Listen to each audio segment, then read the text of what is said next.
Hey, hey, hey.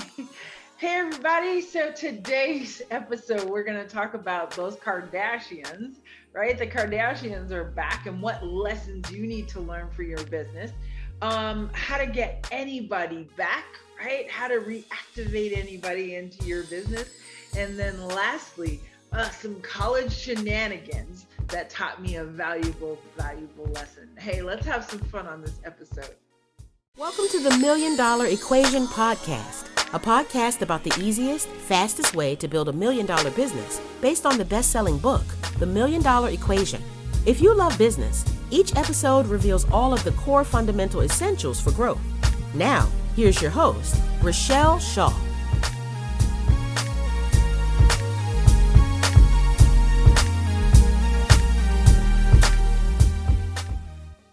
Hey there, and we're back. Let's talk about those Kardashians are back. Ain't that something? So I was giggling as they were ending their reign on E, right? And Ryan Seacrest was done, and they were having all the final episodes and all of that hooky loud. But here's what I know for sure: that they were not ready to forever be out of the spotlight. And that's exactly what happened. So now they have a brand new show on Hulu, one where they can control the narrative a little bit more than they could over at E, right? And one thing that they really realized more than anything, yes? And it is the business lesson that I want you to remember, and that is publicity, no matter good, bad, indifferent, is always good for your brand. And constantly being in the news is always going to increase your brand. For example, right? There was just a slap that happened not too long ago on a major award show. I promised I wouldn't talk about it, so I'm not going to talk about it. But what it did for Chris Rock is sold out shows now, right? Sold out shows now. That other one, right? He's got some stuff not going well, but he still has some stuff that is going well. And I was a huge fan, right? Think about during the presidency with the Trumps and how much money they were able to make just from their brand, right? Because when you are constantly in the news, word of mouth, top of mind changes everything. Doesn't matter like if it's good or bad. So one of the lessons that I want you to get from the Kardashians is that constant content is what is fueling the business, even Kylie's business, all of their business, her pregnancy, her changing the name of the kid, all of those things fueled her lip line, her makeup line, her cleansing line. Even though her lips are fake, it still fueled it. Yes. So know that you need to be constantly producing content for your business. Yes. And so today I am going to talk to you about in your MDE lesson of ways to get somebody back. But before we get into there, why is content important? Right. And I love in the retention strategies to send out a monthly newsletter. And so I've talked about this in other episodes before, not company newsletter, right? But of something of content that you've created, that you can dictate the story, which is why the Kardashians are now on Hulu. They didn't want the world to dictate the story, right? They wanted to create their own storyline. They wanted to share what they wanted to share with the world so that then they can use it to build upon, to keep cash flowing into their household and to do what they want to do. Yeah. So you really want to be able to create your own narrative. So I always had a monthly newsletter in my business. Why? Well, part of it was so that I can control the narrative, right? so I could handle objections, so that I can take care of and eliminate buyer's remorse, so that I can encourage retention, so I could get them bought into the process. At my telephone company, right? It gets hard when your bill is the same every month and you don't have some of the features that you would have if you were with somebody else, right? So I had to figure out a way to sell them on the concept and resell them month after month after month, which you do too, right? At the end of the day, here's what we want from our clients. We want them to stay, we want them to pay, and we want them to refer. But a lot of times they don't know why they're staying with you. They create a habit, but they don't know why they're staying with you. They don't know why they always come to your store. They don't know why they always come to your dry cleaner, right? They don't know why that they get their glasses from the same place. Sometimes they've just created a habit, but if you don't create a reason for them to stay, let me say that again. If you don't create a reason for them to stay with you, they will choose someone else. So we always kind of joke about the magnets that the air conditioners guys get, or the service-based business guys do, right? That they just put it on your refrigerator. And it's like, okay, great. But then when your air conditioner goes out, the last thing you're doing is going over to the refrigerator, right? You're going, what do I do? How do I just find it? You're Googling, you're finding who can come out today to fix my refrigerator, right? So it's up to us to stay in front of the customer's mind. It's up to us to stay in front of the customer's mind, which is the one and only reason why the Kardashians are still on TV, because they want to stay in the front part of your mind. They want to be relevant. They want their stories there. There was an investigative story on Roseanne Barr, right? And during her divorce between her and Tom, whatever his name is, it came out that they both used to leak stories to the National Enquirer and get paid for them, by the way, so that they could control the narrative.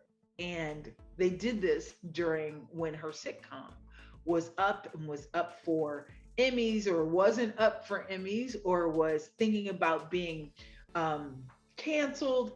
They would run these stories so that they would stay top of mind, so that people would go and watch the show and their ratings would go up.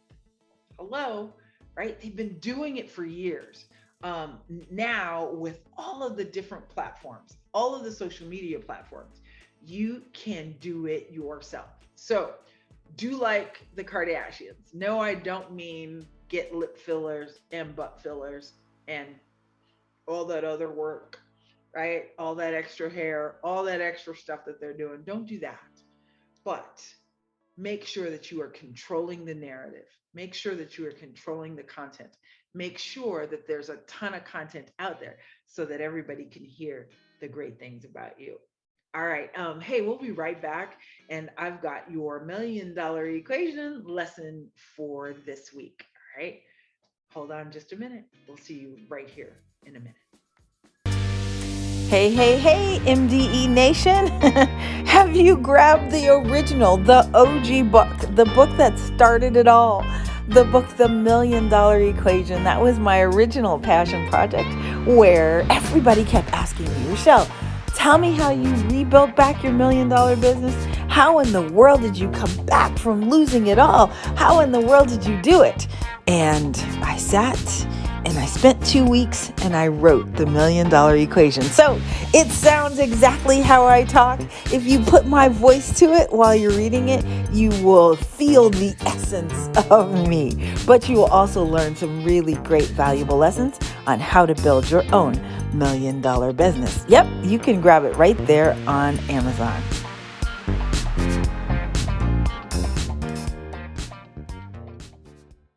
Hey, and we're back. All right. So enough of the Kardashians. Well, maybe not enough of the Kardashians, right?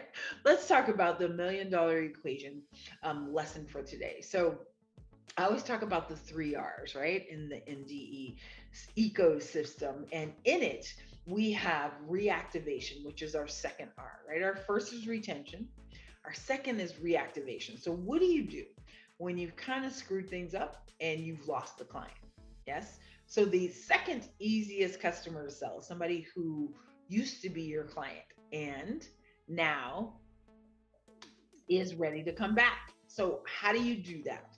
So first of all, you identify when is it time for somebody to come back and spend more money with you again, right? So, in the $1 Million Math segment that we always talk about, that's one of the key essentials. When is it time for somebody to come back and spend more money with you? So in that, if you don't know, so if you are a realtor, right, is it 5 years that they need to be thinking about buying a new home? For mortgage, is it 5 years? Is it 7 years for them to refinance? Is it 3 years? Or did the Fed change the rate? So now we should trigger a letter that goes out to talk to them, right? But the easiest way to reactivate, whether it be an old client, whether it be an old database, an old email base, an old anything, right? Even an old boyfriend, ask Chloe, is to send one of my favorite patented emails, or I really like to do it in a postcard. And it says simply, I'm sorry. Right? I'm sorry. I'm sorry for not following up with you. I'm sorry for whatever happened and why you are not using our service again. I'm sorry that we haven't paid attention. I'm sorry that while you were using our product or service that it didn't give you those same results. I'm just sorry, right? Tell them what's next, what's going on next, right? So if it were me, I'd say, wow, I'm really sorry that we haven't spent time together with the $1 Million Equation training platform, but now it is back and better than ever. Also, there's different sides of it. So we have a customization of the program. We have one that's solely just for doctors. We have one that's solely just for startups. And then we have the green one that just works for normal service-based or product-based businesses, right? And we also have an amazing podcast, right? We also have an amazing podcast that you can listen to and get inspiration every single week as well. You can find us on social media where you can get videos and tips and tricks of building your own $1 million business, right? At the end, you always want to give an offer, a really good offer, right? A better than the original offer that they came in. So either a deep discount, more time with you, extra products, right? A buy one, get one free, whichever it is, just so that it makes it a no-brainer for them to take action. And then you want to make sure you mail it and follow up with them. So I always love to do a reactivation campaign for a quick cash flow surge. So if I am working with a business owner that's having some cash flow issues and things aren't flowing as much as they'd like to, I will do a reactivation and get 20-30% reactivated so that now they are back to buy again from the owner. Probably one of my favorite things to do. So yeah, that works with old boyfriends. Don't ask me how I know. So your assignment is create, right, your own I'm sorry letter. So you can re-listen to, yes, you want to get people who are no longer with you, haven't been there within the last year. Verify their address, of course, before you do any type of direct mail, but send them an I'm sorry letter, make them a better than best offer, and get them back, reactivate those folks into your business. Probably my favorite thing to do. And then, hey, we'll be right back and we'll have our message for Devin. All right. See you in a second. See you back. Hey, you. We are so grateful that you are part of MDE Nation. Are you enjoying this episode? Let me know what you think, especially if you have a question. I would love to answer it personally. You can go to RichelleShaw.com/podcast to get more information about each episode, or to be reminded of the MDE weekly assignment, and so much more. Go to RichelleShaw.com/podcast.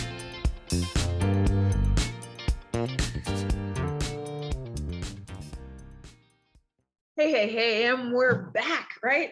Just a reminder that some of those folks you may not want back. So make sure that you go through the list before you just randomly send them, right? Some customers you don't want back. Some customers aren't prepared to really invest in the business now. Some aren't the best, right? Some go away for a reason, and we like to let them go away for a reason. Okay, so here's that message for Devin. Independence is the bomb, right? Independence is the bomb. So what do I mean by that? Right? So while I was in college, my best friend from actually our parents were best friends, and that made us become best friends, right? She lived around the corner from us. We have pictures of, I'm 6 months older, so I could sit up, and they had to sit her up in the picture. And our parents enjoyed spending a lot of time together. So when we went off to college, we actually went to 2 different colleges, but they were centrally located. So we decided to share an apartment.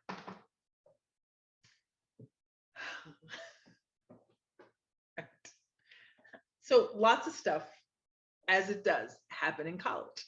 You meet new friends, you get involved with new things, and hey, this is great, right? Until it wasn't.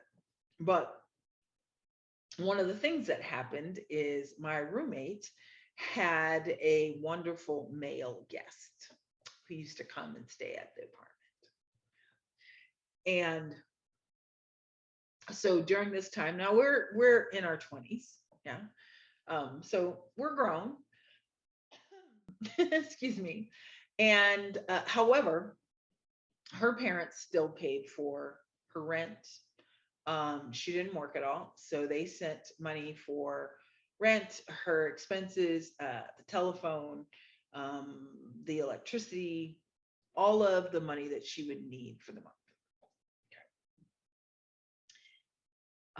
But me, during my 3rd year in college, my parents got divorced, or my 2nd year, my parents got divorced. And so I had to get a job. I had to figure some things out, but I became extremely independent at this point. And I paid for my own apartment. I paid for everything. So I go home to visit, and my roommate's mother is at my house. And so they're chatting, and I was traveling to see my boyfriend that weekend, and I was going to be gone for the weekend. I went to his school to visit him. And so apparently, as the tea goes, right, my friend's mother was being a little judgmental and said, how can you allow Richelle to do those things? Like, what are you thinking? Here she is, 22, and she's flying off to see her boyfriend. Like, what kind of madness is that? Right? You know what they're doing. So my mom kind of chuckled. Right now, my sister had a baby at 15. So my mom's like, look, I've been through that before.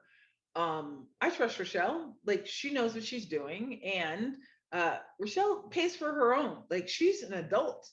She can do what she wants to do. Now, we have a conversation as to how she should live her life, but she pretty much lives her life how she wants to, because I know that you guys kind of get that I've always kind of been, I do pretty much what I want to do, right? So her mother, after that 3rd glass of wine, just kept going in about how disappointed she was with me, and all of, I'm ruining my life. And so finally, my mother, after her 3rd glass of wine, says, no, I've had just about enough, right? Like, why are you still talking about Richelle? First of all, stop it. And then second of all, What do you think your daughter's doing? And she's like, oh, not my daughter.